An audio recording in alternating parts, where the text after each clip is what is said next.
Scotty has joined us now. Hi, Scotty. Thanks for coming in.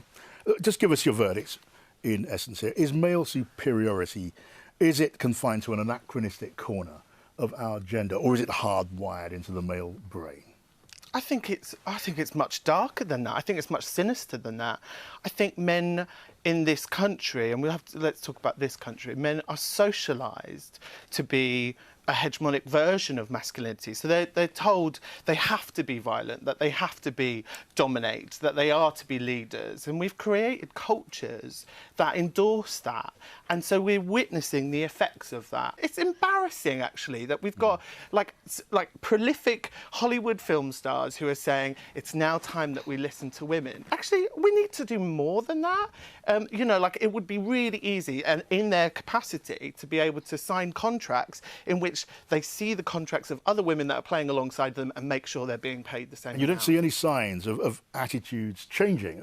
Is it a generational thing to any degree at all? I think it's far too simplistic. I think my daily experience as a big, fat, queer femme of, like, existing in this world is one of violence, of people taking photographs of me in public space, of trucks veering onto the road so people can shout out expletives at me, of having, like, every day having a series of being ridiculed. In fact, actually, I was on the phone to the non-emergency police line reporting a homophobic hate crime whilst another was taking place to me. That is how much I and other people like me have to deal with. You do what you do with your arts. Have you got anything else by way of a solution or the beginnings of an answer to how to make things better from your point of view?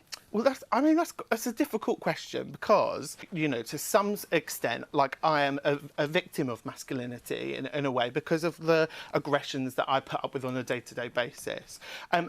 Why is it that, like us, why is it like queer, trans, non-binary people, why is it us who's got to come up with the theories to be eloquent enough to be able to say, this is how we disable toxic masculinity? Actually, this has got to come from within. Men have got to acknowledge their privilege, and I want them to hand over power, and also I want them to hand over some platform. I'm really up for, like, trying a matriarchy. We've done patriarchy for a long time, hasn't really worked. OK, Michael, what do you think? Because obviously I'm completely enlightened. I don't need to be told about this. I think I've heard a great deal of rubbish in the last few moments. I mean, men are not trained to be dominant and violent. I was trained to obey a woman who was my leader, who was Margaret Thatcher. And in the present world, we have a female... Tories love to do that, we have a female queen, we have a female prime minister... A female queen, a woman who was unelected... We have a female First Minister of Scotland, we have a female leader of the Conservative Party in Scotland, we have a female leader of the Labour Party in Scotland. I just don't recognise the picture you're painting at all. You don't recognise the misogynies that we're currently experiencing in the world. I can tell you... And what is more, if there's one thing that has been remarkable about the last 20 years, it has been the emancipation of gay people. We now have gay marriage. We've had... What? Well, we don't have gay marriage? No, we do have gay marriage. What do you say? You're not saying there's been a transformation? Yeah.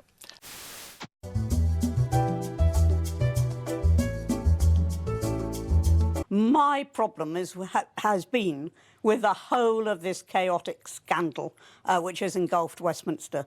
But most of this has been a lot of nonsense. I do not consider a mildly flirtatious remark sexual harassment. Sense of proportionality has just deserted the whole thing. People putting in complaints 15 years later that they may have been lightly touched. It is ridiculous.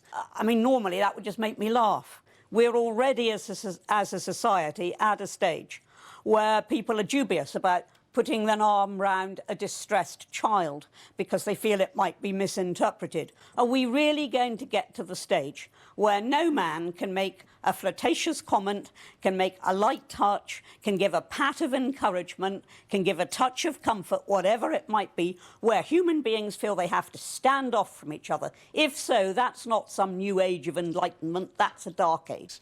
Let me ask you this. What physical, personal compliment could I pay you that wouldn't offend you? Do you know what? You and me both know the difference between flirting and harassment. And that's the thing. Most men... But answer my question for a moment. Because what... In other words, if I were to say to you now, yeah, your hair looks lovely, or I like what you're wearing, yeah, would you consider that in this new environment to be offensive. I wouldn't, but it doesn't matter about that because it's not about me as an individual. It does matter. I think it does matter. No, let me talk. Let me explain. A lot of people are confused now. Yeah. So let me explain. Let me just say this. Let me phrase the question correctly. They're not confused about rape or sexual assault or even aggressive. Oh, they are. Well, OK, let's just assume and that's part of the problem. Let's assume most people, in my experience, know what rape is and they know what sexual assault is. And but they don't, and that's a huge assumption that you're making, and that is part of this same problem. Like, the only point where people take rape seriously is when we have conversations like this, and suddenly it's taken really seriously. The conviction rate for rape is 6%, because when we do talk about rape, we still talk about it as something that women have to prevent from happening to themselves. And this is the thing about sexual harassment, that it's not just a touch or a flirt or a text message, it's all of it. We make it acceptable to do the stuff at the other end of the scale, and all of these things affect women's confidence, and they all affect women's freedom.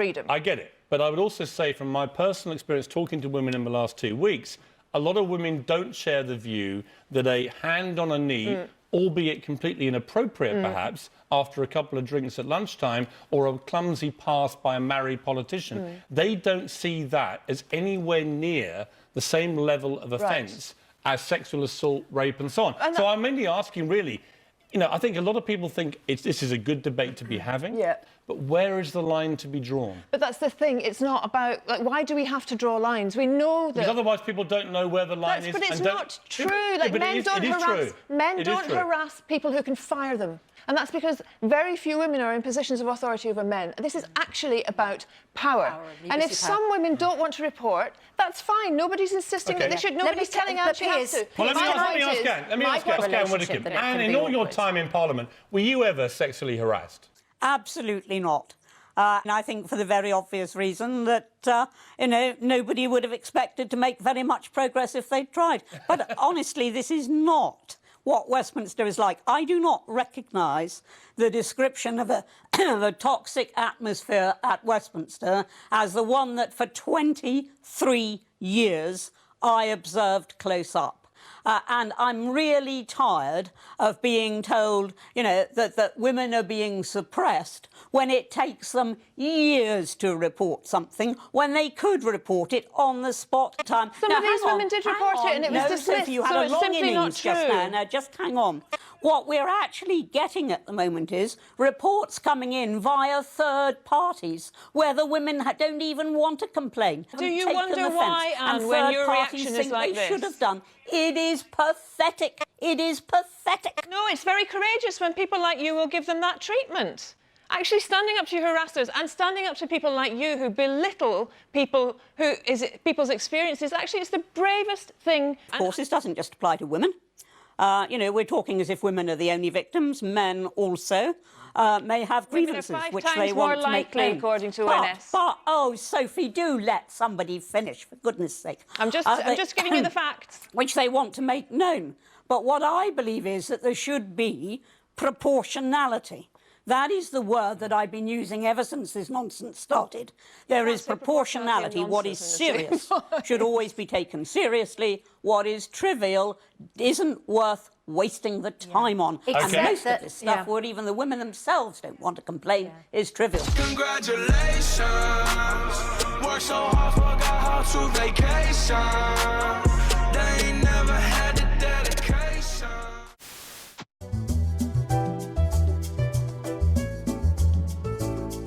There I was thinking it was just me that had a problem, but it turns out it's the air conditioning that's sexist. I know. So many women in our office have the exact same problem. Women, you know, do feel the cold more than men, and that the AC in offices is normally regulated more for a male's temperature than a woman's. OK, let's say tomorrow night I do my usual Halloween party trick and I dress up as, say, Dracula. Am I culturally appropriating Transylvania?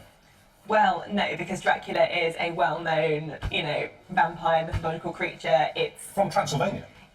Dracula's different. Dracula is literally a cartoon, you know. Do you know what I mean? Like, this is Halloween. We're allowed to dress up as vampires. And what I'm saying, what I believe in is culture appropriation. So for me, dressing up as someone like Moana is very different to dressing up as Dracula on Halloween. Explain why. Basically, so Moana is based on Polynesian cultures in the South Pacific.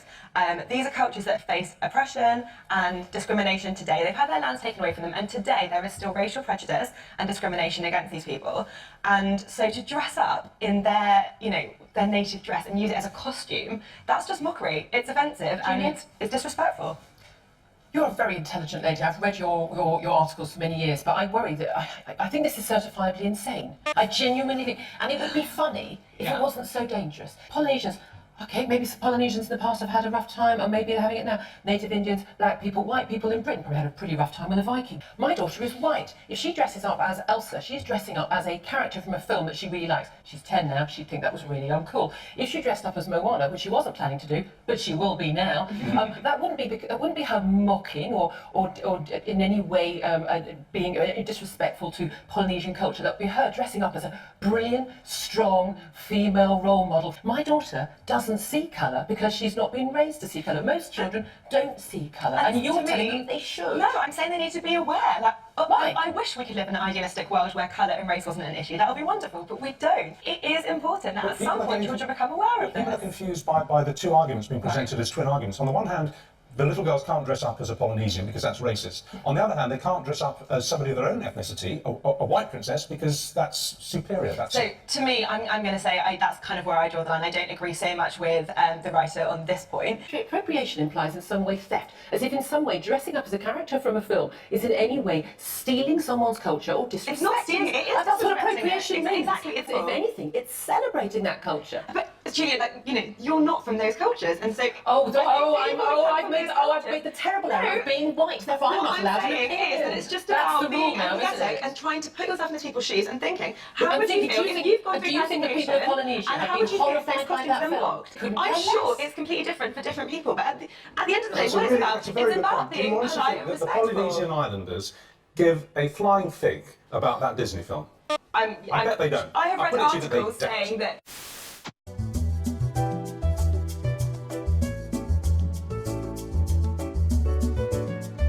Do you think that women who voted for Hillary, women who have strongly supported the feminist movement and supported the left, are feeling disenfranchised given the current climate of sexual brutality and oppression brought to light in Hollywood recently? So I think that people have a willingness to blind themselves to facts that they don't want to see. And so what I've seen a lot is people saying, well, the problem of sexual harassment isn't unique to Hollywood and has nothing to do with our culture regarding sex, a leftist culture regarding sex. No, it has to do generally with men. Right? It has to do generally with American society. It has to do generally with power relationships. It's funny how everybody is willing to generalize as soon as their ox is gored. Right? As soon as the left sees, wait, our culture, our feminist culture that we said that we were going to promulgate and was going to protect women hasn't protected women, you know, nearly at all, then all of a sudden it turns into, well, it's not us that sin, it's men that sin. Right? And so I've been getting a lot of this online in the last couple of days. It's you men who haven't stood up. And I keep saying, like, what do you want me to do and I'll do it? Really, what do you want me to do? Like, if you show me a rapist like Harvey Weinstein allegedly is, then I will say send him to jail or castrate him, right? Like, this is not difficult. But if you just say to me, you don't acknowledge the rape culture, again, I need you to define that and I need you to explain to me what I did. Like, really? Like, I didn't do anything. And I think the vast majority of people in this room didn't do anything. And if they did do something, then maybe people should report it to the police, because that seems to me the best way to root out evil is to actually have law enforcement get involved. So the left is, so the question of what the left is doing about this, do they feel disenfranchised? No, I think they're just going to blame the same people they always blame because we're all in our own little bubbles. Should they feel disenfranchised? 100%. Because in a society that treats sex as transactional, in a society that basically reduces sex to any sort, just a physical transaction that is based solely on consent, it makes it very difficult to explain why it is that the casting couch in Hollywood is bad per se. Right? There's actually, like, feminist theory says that it's bad because of power imbalances, but the sort of libertarian culture of the left suggests that power imbalance doesn't have anything to do with it. If I feel like trading my body for a part in a movie, well, that's my business. And if you say differently, then you're slut-shaming me. Right? So that's, well, you can't really have it both ways. Either it's bad or it's not bad. And if we are going to fight sexual harassment and sexual assault, it seems to me that we have to do a couple of things. One, we have to reinvest sex with value beyond just a physical transaction. It's not just two people who are getting each other's rocks off. It actually means something beyond that. There's a relationship that's attached to it. And beyond that, I think that we need to re-inculcate in men themselves, not just the teach men not to rape routine. Like, again, it's such a weird concept. Like, when I was 11, my dad didn't sit me down and say, son, don't rape people. Like, if you have to teach your child that, my guess is that you got a bigger problem than that on your hands. what my dad taught me was to be a gentleman and to treat women with respect. And that has to do with being a gentleman and recognizing differences in sex roles. Because one of the things that's happened is that traditional masculinity, the idea that it is a man's job to protect women, this is one of our jobs as human beings, as men, to protect women, the feminist movement doesn't like that. Well, then you can't blame us for not protecting women if you don't want us to protect women. Like, I want to protect women. I think men should protect women. I think one of the reasons God put man on earth is to protect women. Okay, well, then it is incumbent on me to protect women. But if you're telling me that I can't even open a door for a woman because this is somehow an offense to her honor, and that if I say that it's man's job to protect women, that this is somehow reinforcing gender stereotypes, then don't come whining to me when bad stuff happens. Because the answer to bad behavior is good behavior. The answer to vice is virtue. The answer to vice isn't just yelling and hashtagging crap.